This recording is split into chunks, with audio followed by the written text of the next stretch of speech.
Hello students, कैसे हैं आप सब। आई होप आप सब अच्छे होंगे। आईसीटी वर्चुअल क्लासरूम में आप सबका स्वागत है। मैं विकास। बच्चों क्लास 6 का मैथ्स हम कर रहे हैं और चैप्टर है बच्चों आपका प्लेइंग विद नंबर्स।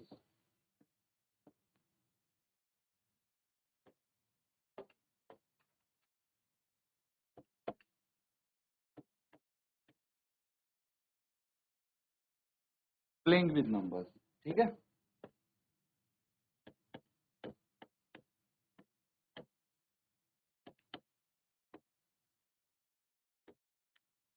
तो यहाँ पे बच्चों प्लेइंग विद नंबर्स में हम क्या कर चुके हैं, हमें पता है अब फैक्टर्स क्या होते हैं और मल्टीपल्स क्या होते हैं। दोनों चीज हम डिटेल में डिस्कस कर चुके हैं। एक बार रिवाइज कर लेते हैं फिर आगे करेंगे। फैक्टर्स यानी गुणनखंड, इसको हम क्या बोलते हैं, गुणनखंड, ठीक है। और इसको बोलते हैं गुणज। अब होता क्या है ये समझेंगे। किसी भी संख्या के फैक्टर्स निकालते हैं, मान लीजिए 24 के आगे हमें फैक्टर निकालने हैं, तो वो फैक्टर होंगे जो 24 को पूरा पूरा भाग कर पाएंगे, ठीक है। 24 के फैक्टर्स यानी 24 के गुणनखंड वो होंगे जो 24 को पूरा पूरा भाग करते हैं। फॉर एग्जाम्पल 1 ऐसा नंबर है जो 24 को पूरा भाग करता है। 2, 3, 4, 6, 8, 12, 24, ये सब ऐसी संख्याएं हैं जो 24 को पूरे भाग करते हैं, इसलिए सारे के सारे इसके फैक्टर्स हैं, गुणनखंड हैं। अब आती है मल्टीपल की बारी। तो किसी भी नंबर का, जैसे 9 है, इसके मल्टीपल क्या हुए, मल्टीपल वो होते हैं जो 9 के टेबल में आते हैं, ऐसे आप कर सकते हैं, ठीक है। या फिर जो नंबर 9 से पूरे पूरे डिवाइड होते हैं उनको मल्टीपल्स बोलते हैं इसके। जैसे 18, 27, 9 भी तो होगा, है ना। पूरा पूरा भाग मतलब रिमाइंडर 0 बचना चाहिए। अब ऐसे करके आप कितने ही लिख सकते हैं, है ना।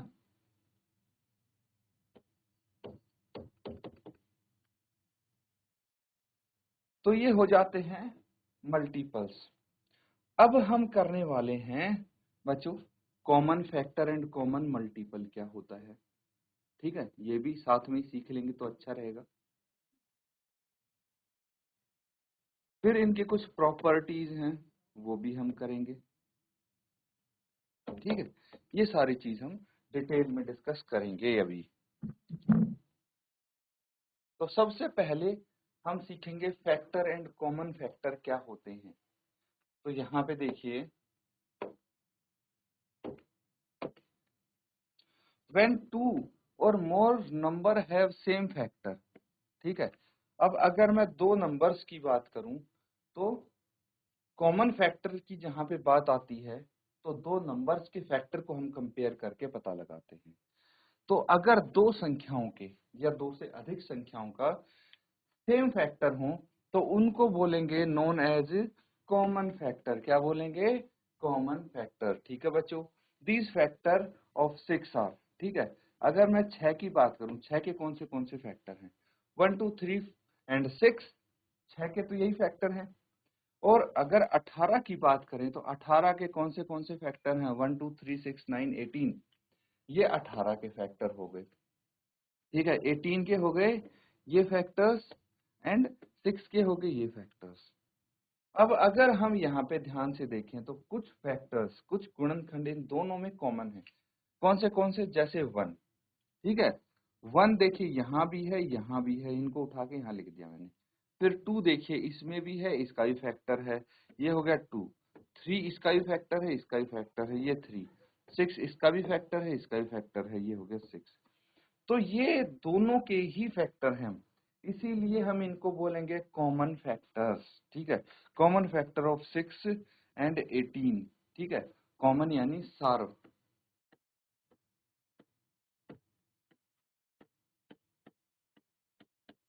गुणनखंड। तो ये लिख लीजिए क्या होते हैं सार्व गुणनखंड, ये मैंने आपको बता दिया।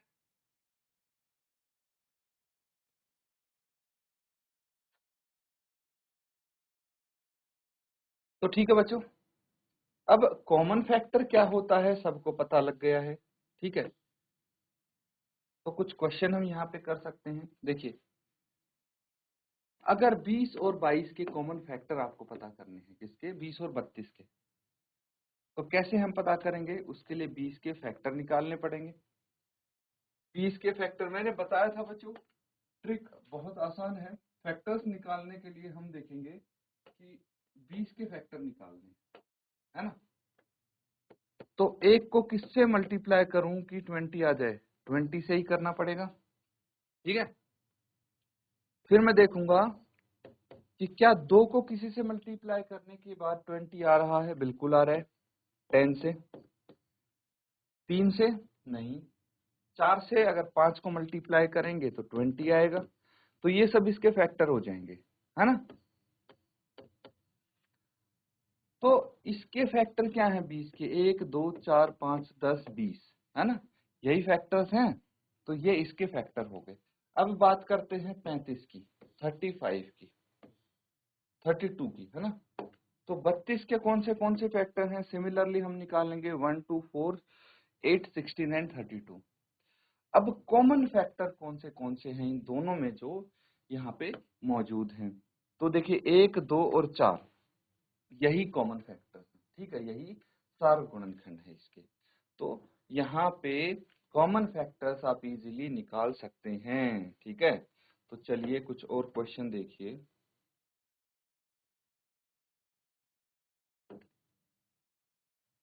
ये रहे, find the common factors of 4 8 and 16। अगर 3 नंबर्स हों उनके कॉमन फैक्टर कैसे निकालेंगे हम। यहाँ पे 4 8 एंड 16 के निकालने कोई दिक्कत नहीं है, अलग अलग फैक्टर निकाल लीजिए पहले, तो कॉमन हम बाद में देखेंगे। तो 4 के फैक्टर हैं 1 2 एंड 4, 8 के फैक्टर हैं 1 2 4 और 8, 16 के फैक्टर हैं 1 2 4 8 और 16। अब इन तीनों में कॉमन ढूंढना है हमें, एक से काम नहीं चलेगा इस बार, तीनों में।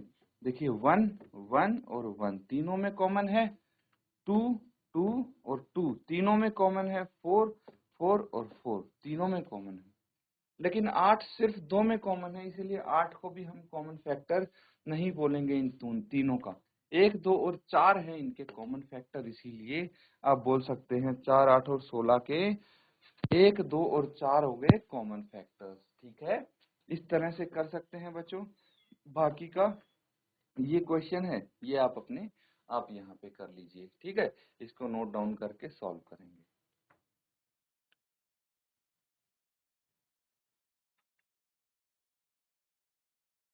ठीक है बच्चों, अब कुछ प्रॉपर्टीज करते हैं हम फैक्टर्स की, काफी इंपॉर्टेंट टॉपिक है ये, इसको ध्यान से समझना, ठीक है। जो गुणनखंड है उनकी क्या क्या प्रॉपर्टी यहाँ पे होती हैं, तो आप कैसे पहचानेंगे ये गुणनखंड है, ये मान लीजिए। तो इस तरह से हम यहाँ पे समझने की कोशिश करेंगे। सबसे पहले देखिए, 1 is factor of every number, ये तो आप समझ गए होंगे, अभी तक इतने सारे हमने क्वेश्चंस प्रैक्टिस किए हैं। तो एक तो हर एक संख्या का गुणनखंड होता है। 1 इज अ नंबर एक ऐसी संख्या है which occur as a factor of every number, ठीक है। मतलब एक ऐसी संख्या है जो हर संख्या का गुणनखंड हो सकता है। जैसे किसी भी संख्या को अगर आप 1 से गुणा करेंगे तो क्या आएगा, वही संख्या आएगी, है ना। किसी भी संख्या को 1 से मल्टीप्लाई करने पे सेम संख्या आ जाएगी। किसी भी संख्या को 1 से डिवाइड करेंगे तो रिमाइंडर 0 आ जाएगा, वो पूरा पूरा डिवाइड कर देगी। इसीलिए 1 हर एक संख्या का होता है फैक्टर, ठीक है। ये देखिए 13 का 131 ले लीजिए, कोई भी संख्या ले लीजिए, 1 सबका फैक्टर होगा। इसको नोट डाउन कर लेंगे आप, ठीक है। एक तो ये प्रॉपर्टी होगी, नोट डाउन कीजिए इसको जल्दी से।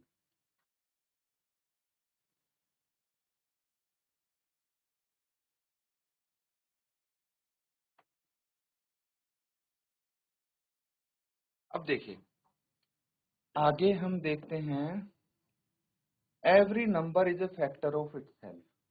तो दूसरा ये सबसे जरूरी पॉइंट है, every number is factor of itself.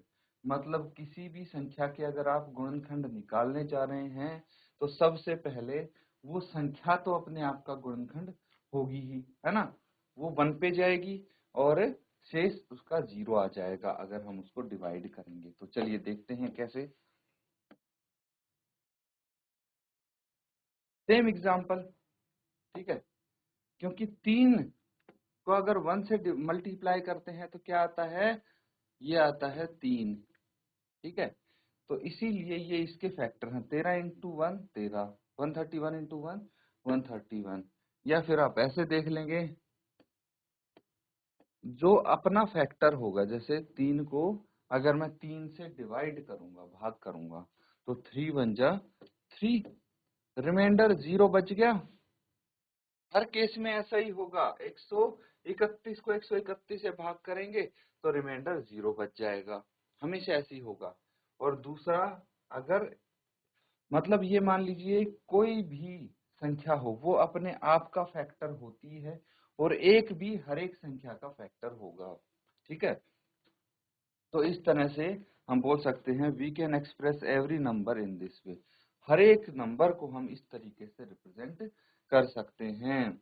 अब अगला जो कॉन्सेप्ट है वो समझिए, every factor of a number divides the given number exactly, ठीक है। ये शुरू में ही मैंने बता दिया था कि हर एक फैक्टर को आप देखेंगे, वो इस संख्या को पूरा का पूरा भाग कर देगा। एग्जैक्टली मतलब होता है कि पूरा पूरा भाग करेगा, शेष कुछ नहीं बचेगा, शून्य शेष बचेगा।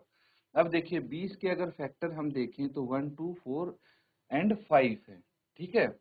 तो अगर हम इससे मल्टीप्लाई करते, डिवाइड करते हैं 20 को, ठीक है, 20 को 2 से डिवाइड कीजिए, कितना आ जाएगा, रिमाइंडर 0। 20 को 4 से भाग करेंगे, रिमाइंडर 0 आ जाएगा, ठीक है। 20 को 5 से भाग करिए तो भी रिमाइंडर क्या आ जाएगा, 0। 20 को 20 से भाग करेंगे, रिमाइंडर 0। 20 को अगर 1 से भाग करेंगे तो भी रिमाइंडर 0, ठीक है। 20 को अगर 1 से भाग करेंगे तो कितना आ जाएगा, रिमाइंडर 0, ठीक है। और क्या बच गया, 1 2 4 5, फिर यहाँ पे 10 और 20, ये भी हैं इसके फैक्टर्स, है ना। तो 10 से हमने यहाँ पे अगर 10 से डिवाइड करेंगे तो भी क्या आएगा, रिमाइंडर 0, ठीक है। इस तरह से आप चेक कर सकते हैं बच्चों, ठीक है। तो इसको नोट डाउन कर लेंगे। हम यहाँ पे देखेंगे, we can see the factor of 20 1 2 4 5 10 and 20, ठीक है, 10 भी आएगा। डिवाइड द नंबर 20 एग्जैक्टली, पूरा पूरा डिवाइड करता है ये समझने की कोशिश करनी है आपको।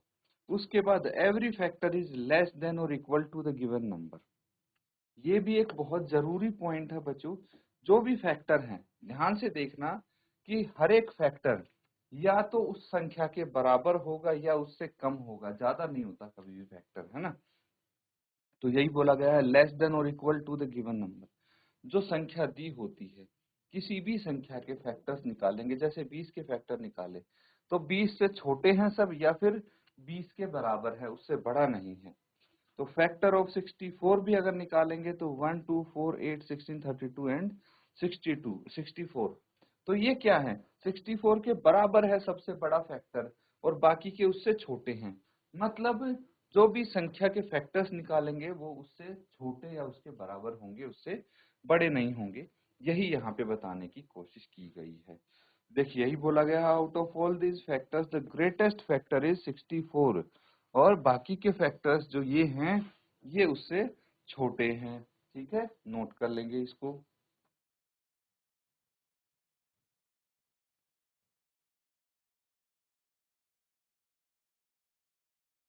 ठीक है बच्चों, और देखिए, और इसकी प्रॉपर्टीज जो हैं यहाँ पे समझेंगे।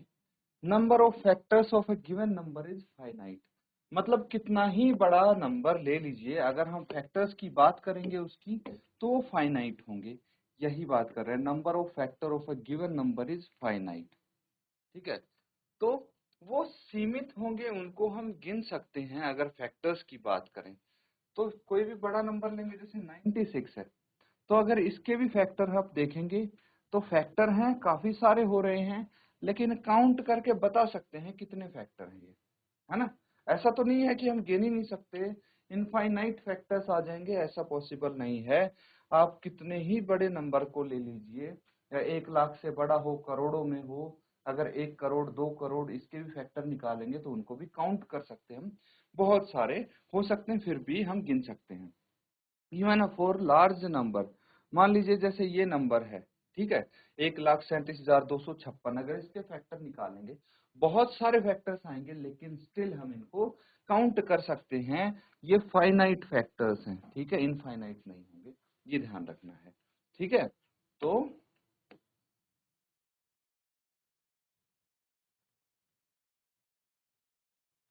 इसके बाद हम यहाँ पे पढ़ने वाले हैं परफेक्ट नंबर क्या होता है, ठीक है। Perfect number, a perfect number is a number for which sum of all its factor is equal to the twice the number 6 and 28 are perfect numbers, ठीक है। ये इतना फिलहाल के लिए।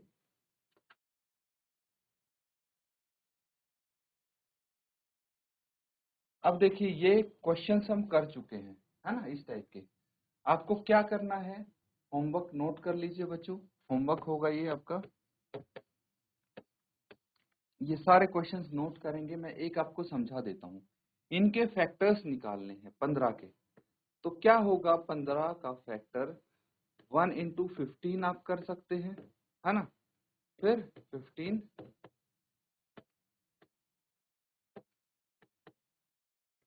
3 इंटू 5, 15 के फैक्टर्स हो गए, यहाँ लिख लेंगे प्रॉपरली आप,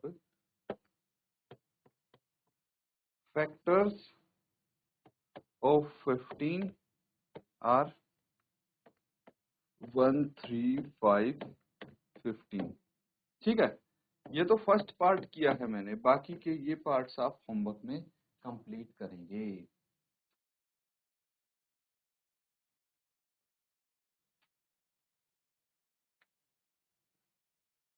ठीक है बच्चों, ये चीज समझ पा रहे हैं आप। तो यहाँ पे हमारी जो फैक्टर्स की प्रॉपर्टी है वो कंप्लीट हो चुकी है, ठीक है। तो जो भी फैक्टर्स की प्रॉपर्टीज हमने आज समझी हैं उनको अच्छे से रिवाइज करें, और नेक्स्ट सेशन में हम पढ़ने वाले हैं मल्टीपल्स की प्रॉपर्टी के बारे में, ठीक है। Multiple and properties of multiple, ये नेक्स्ट सेशन में पढ़ेंगे। जैसे फैक्टर्स की प्रॉपर्टीज हैं वही वैसे ही आप मल्टीपल की प्रॉपर्टी यहाँ पे देखेंगे। तो आज के लिए होमवर्क आपका यही है, जो मैंने फैक्टर्स निकालने के लिए दिए हैं वो फैक्टर्स आप फाइंड आउट करेंगे, और जो मल्टीपल्स की प्रॉपर्टी में यहाँ पे आप देख पा रहे हैं उनको एक बार आप पढ़ के आएंगे, आपकी बुक में सब गिवन है, तो एक बार थोड़ी रीडिंग मारेंगे, फिर यहाँ पे बेहतर तरीके से आप समझ पाएंगे। इसी के साथ बच्चों आज का सेशन हम यहाँ पे एंड करेंगे। Thank you and have a nice day.